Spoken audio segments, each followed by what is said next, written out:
我鼻竇炎咗好多年啦，幾年前一直有醫生建議我做手術，但係我一直都係保守派，只係食藥同埋噴鼻。但係後嚟中咗 Covid 之後咧，鼻塞咧就越嚟越嚴重，成日都流鼻涕，頭痛到爆，晚黑咧仲慘，連覺都瞓唔着。後嚟我喺網上了解到人樹有好多權威嘅鼻科醫生，就連香港威爾斯親王醫院嘅客座教授許根醫生都有喺度就診。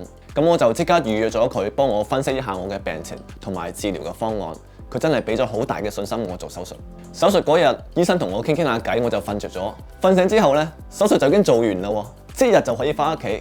而家過咗半年啦，我定期翻嚟覆診，都恢復得唔錯。最方便嘅係咧，週五做完手術，週一咧就已經可以翻工啦，完全睇唔出做過手術嘅痕跡，真係快靚正啊！所以我好感謝人樹可以幫我解決多年困擾我嘅鼻竇炎問題。人樹眼耳鼻喉專家，還你健康呼吸。